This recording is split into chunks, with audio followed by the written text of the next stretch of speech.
तर चला बघा आता मार्केटमध्ये आपल्याला उद्या कशा पद्धतीने वर्किंग करायचं. उद्या हे बँक निफ्टीचे एक्सपायरी, तर बँक निफ्टी आपल्याला कुठल्या साईडला 0 चांगला देऊ शकते आज आपण डिस्कशन करायचं आहे. आपण बघा काल जे फिन निफ्टीचं डिस्कशन केलं होतं प्रॉपर असं फिन निफ्टीमुळे वर्किंग केलं. तुम्हाला मी सरळ व्ह्यू सांगितलेला, जर मार्केटमध्ये जर 0 जर प्रॉपर वर्किंग करायचं म्हणेल तर एकतर 21,708 क्रॉस करायला पाहिजे, प्रॉपर वर्किंग करेल. जर तुम्ही बघितलं असेल तर 21,572 नंतर 21,510 ज्यावेळेला टार्गेट डन झालं त्या दरम्यान आपला 8 रुपयाचा ट्रेड बघता बघता 35 ते 40 रुपयाला त्यानं हाय केलेला आहे. म्हणजे आपण ज्या पद्धतीनं काल प्लॅनिंग केलं त्या पद्धतीनं प्रॉपरली वर्किंग केलं, कारण 300 ते 350% रिटर्न्स एका ट्रेडमध्ये तुम्हाला त्यानं दिलं आहे. त्यानंतर तुम्ही निफ्टीमध्ये जर वर्किंग करायला बघायला गेला तर निफ्टीमध्ये पण आपलं प्रॉपर असं वर्किंग झालं आहे. आपला व्ह्यू थोडा जरासं कॉल साईडला होता, पण तुम्हाला मी अजून एक व्ह्यू सांगितला होता की आपण एका साईडनं कधी ट्रेडिंग करायचं नाही. त्या लेवलच्या खाली आलं तर आपण पुटला पण वर्किंग करायचं. तसं आपल्या कालच्या लेवल जरासं वेगळ्या होत्या, आताच्या लेवल जरासं वेगळे आहेत. आपला कालचा व्ह्यू इथून पुटला होता आणि फर्स्ट टार्गेट होतं. फर्स्ट टार्गेट आपलं ज्या वेळेला अचीव केलं त्या दरम्यान बघा आपला 128 रुपयाचा ट्रेड बघता बघता ऑलमोस्ट जर तुम्ही बघितला तर तो टोटल 180च्या आसपास गेला होता. आणि आजचा जर त्याचा हाय एकदम बघितला तर तो 300+ जाऊन आला आहे. म्हणजे आपला ऑलमोस्ट पैसे त्यात पण 150 ते 200% डबल झालेलं आहे ॲज अ टक्केवारच्या हिशोबानं. असं आपलं प्रिडिक्शन होतं. ज्या पद्धतीने प्रिडिक्शन केलं त्याच पद्धतीने आपण पण ट्रेड घेतलेला आहे. आणि ॲज तुम्ही जर ट्रेड बघणार असाल तर आपल्या टेलिग्राम चॅनलची लिंक आपल्या बायोमध्ये लवकरात लवकर जॉईन करा, म्हणजे तुम्हाला त्यामध्ये सगळ्या गोष्टी समजून येतील. म्हणजे आपलं प्रिडिक्शन कसं वर्किंग करतं आणि कशा माध्यमातून चांगलं बेनिफिट जनरेट करून जाते. एकदा तुम्ही आपलं प्रिडिक्शन ट्रेडिंग करून बघा, म्हणजे तुम्हाला समजून जातं की किती मोठं आणि किती चांगलं बेनिफिट देतं. ओके, आता निफ्टीमध्ये बघा आपल्याला उद्या साईडला जर ट्रेडिंग करायचं म्हटलं तर एक तर निफ्टी ह्या दरम्यान जर परत गॅप डाऊन किंवा फ्लॅट ओपन जर झालं तर कॉल साईडला आपण विचार करू शकतो. आता बघा मी कालच्या साईडला व्ह्यू काय सांगितलं होता, एकतर जर मार्केट ओपन व्हायचं म्हटलं तर ऑलमोस्ट फ्लॅटच होईल किंवा एकतर गॅप डाऊन. मी असं तुम्हाला सरळ व्ह्यू सांगितलं आणि फ्लॅटच ओपन झालं. गॅपचं आपण डिस्कशन केलं नव्हतं, तसं मार्केटनं थोडं फ्लॅट ओपन केलेलं आहे. आता बघा आपल्याला जर उद्या विचार करायचं म्हटलं तर ह्या ठिकाणी फ्लॅट ओपन झालं तर आपण कॉल साईडला बसू शकतो आहे, किंवा ही जर ट्रेडलाईन जर ब्रेकआउट दिली तर छोट्या तुम्ही ह्या टार्गेटसाठी पण इथं बसवू शकता. फक्त हा ट्रेड थोडंसं जरासं रिस्की राहू शकतं.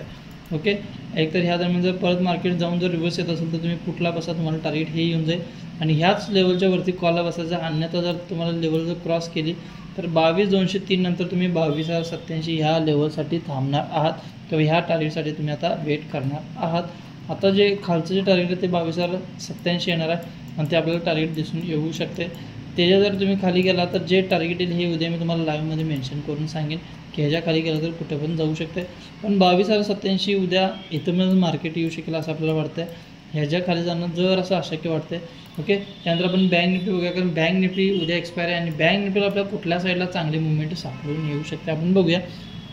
आता जर तुम्ही बँक निफ्टी जर फोकस करायचं म्हटलं तर उद्या सगळ्यात जास्त फोकस करायचं मी HDFC, ICICI आणि ॲक्सिस ह्या 3 बँकेवर जर जास्त फोकस असायला पाहिजे. आणि प्लस कोटकला पण बघायचं. आज जर तुम्ही बघितलं तर बघा 3 बँके जर असं अगेन्स्ट वर्किंग केली पण कोटक बँकेनं परत एक रिव्हर्सल दाखवलं आणि चांगल्या पद्धतीनं आज कोटक बँक प्लसमध्ये आलेला आहे. तर तुम्ही कोटक बँक बघितलं तर आज 19.19 रुपये 60 पैसे त्यांना प्लस झालेला आहे. बेस्ट मुवमेंट दाखवलेला आज 1600 ऑलमोस्ट बघा 1601ला ओपन होऊन 1646ला क्लोज केलेला आहे. नॉट इझी, म्हणजे इतकं पॉईंट्स कॅप्चर आज एका दिवसात केलं आहे. फक्त हे जरासं चुकीचं दाखवते, पण 46 पॉईंट आज दिवसात त्यानं कव्हरिंग केलेलं आहे. आता बघा जर उद्या समजा कोटक बँकेने ही जर लेवल क्रॉस केली तर आपल्याला अजूनपेक्षा ह्याच्यापेक्षा पण मोठी रॅली कोटक बँकेत दिसून येऊ शकते. आणि जर कोटक बँकेत जर रॅली होत असेल तर बँक निफ्टीमध्ये पण परत रिव्हर्सल येण्याचे चान्सेस आहेत.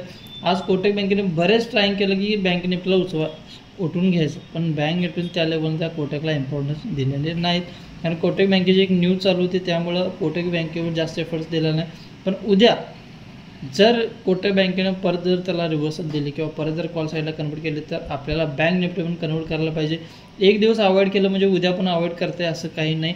उद्या बरोबर कोटक जर त्या लेवलच्या वरती गेलं तर तुम्हाला बँक निफ्टी पण कॉल साईडला दिसून येऊ शकते. आणि उद्या आपल्या ठिकाणी हा W पॅटर्न पण दिसून येऊ शकतो. आणि कॉल साईडला जर राहिली म्हणला तर हाच पॉईंट बेस्ट आहे किंवा ह्याच्यावरती आपल्याला हा पण कॉईन बेस्ट आहे. ह्याच्यावरती पण आपल्याला कॉल साईडला चांगली रॅली दिसून येऊ शकत्या. त्यानंतर जर बघितला तर मग पुट साईडला आपल्याला 0 पण आहे किंवा कॉल साईडला पण आहे. आपण दोन्ही साईडला डिस्कशन करूया.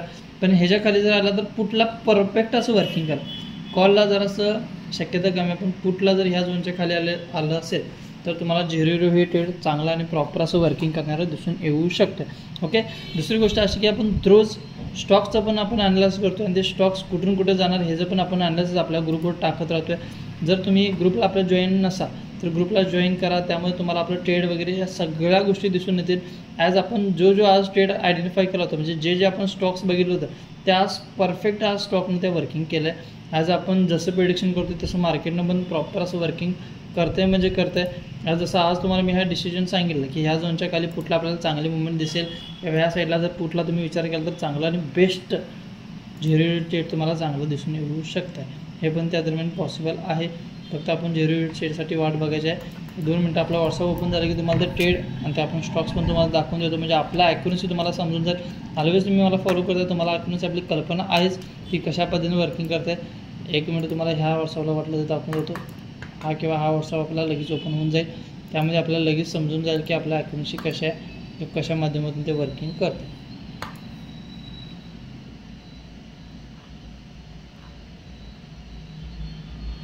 ओके, स्टॉक्स ओपन झाला बघा.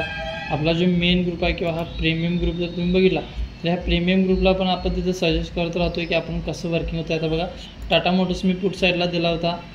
टाटा मोटर्स 1 मिनिट, हा फ्रायडेचा व्ह्यू आहे. आपण आजचा व्ह्यू बघूया. आजचा व्ह्यू तुम्हाला ह्यामध्ये समजून जाईल. फिन निफ्टी, बँक निफ्टी, आज निफ्टीनं प्रॉपर असं आपल्या पद्धतीने व्ह्यू म्हणजे वर्किंग केलं आहे. ICICI बँक बघितला, ICICI बँक पण थोडंसं निगेटिव्ह आहे. ॲक्सिस बँक थोडं जर स्टॉप लॉस आपला हिट केला, पण ह्या दरम्यान मी आपल्या मेन ग्रुपला सांगितलेलं की पोझिशन बुक केला तर बेस्ट होईल. ओके, त्यासाठी तुम्हाला असं डीमॅट अकाउंट ओपन करावं लागते, नाहीतर बाकी तुम्ही इथे पण ओपन करू शकता. प्रीमियम ग्रुप तुम्ही फ्रीमध्ये जॉईनिंग होऊ शकता. BPCLचं जर बघितलं तर बघा BPCLचा किती सोपं प्रिडिक्शन होतं. सरळ व्ह्यू होता की ह्या झोनच्या खाली पुट आणि ह्या झोनच्या वरती कॉल प्रॉपर बसले. आणि जर तुम्ही 1 लॉट जर विचार केला तर 1 लॉट त्याचा बेस्ट होता.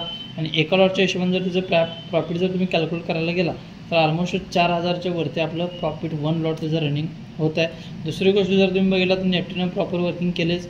आणि बजाज ऑटो पण, बजाज ऑटोमध्ये आपलं सिम्पल प्रिडिक्शन होतं एकच, पुटला तर पुटला.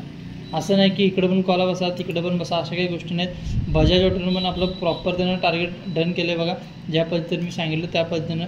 बाकी जर तुम्ही स्टॉक्स बघितला ते पण परफेक्ट असं युजिंग केलं. तर हिंदुस्तान युनिलिव्हर बघा, हिंदुस्तान युनिलिव्हरमध्ये पण आपण मूव सांगितलेली की ही वरतीच आहे, तसं हिंदुस्तान युनिलिव्हरला पण गेलं. आणि जर ब्रिटॅनिया बघितला तर ब्रिटॅनिया पण बेस्ट गेलेला आहे. ब्रिटॅनिया ह्यामध्ये असेल. ओके, ब्रिटॅनियाचं टार्गेट आपण आय थिंक दिलेलं नाही, पण जर तुम्ही इथे ब्रिटॅनिया जर बघायला गेला तर ब्रिटॅनिया पण बेस्ट आपला स्टॉक्स रनिंग झालेला आहे. मला यामध्ये दाखवून देतो, म्हणजे त्यात आपल्या ॲक्युरन्सी तुम्हाला समजून जाईल लाईव्हमध्ये की ते कसं वर्किंग होतं आहे. ह्या जर तुम्ही ब्रिटॅनिया बघितलं तर आज 112 पॉईंट प्लस आहे. आपला सिम्पल व्ह्यू होता. हा व्ह्यू यात तुम्हाला दिसेल तर दिसेल. 1 मिनिट, यात व्ह्यू तुम्हाला क्लिअर कट दिसून जाईल ब्रिटॅनियाचा. त्यात काही किचकट अशी प्रोसेस नव्हती. आपण सिम्पल व्ह्यू करता ब्रिटॅनियाचा पण, आणि ब्रिटॅनिया पण प्रॉपर आज वर्किंग त्या पद्धतीने केलं. म्हणजे आज आपला एकही स्टॉक्स फेल नाही. फक्त ॲक्सिस बँकमध्ये आपला फेल गेला, पण तो फेल नसून मी तिथं सरळ मेन्शन करून सांगितलेलं की आपल्याला वेट करायचा. इथं बघा किती सिम्पल प्रिडिक्शन आहे. आपण 51 पासून 5265 टार्गेट येणार आहे. एका कॅन्डलमध्ये टार्गेट आपलं इथं पण जाऊन कम्प्लीट करून दिलेलं आहे. ओके, आणि अशाच प्रिडिक्शनसाठी आपल्याला फॉलो करा, बेल आयकॉनला क्लिक करा आणि आपल्याला सबस्क्राईब करा. थँक्यू.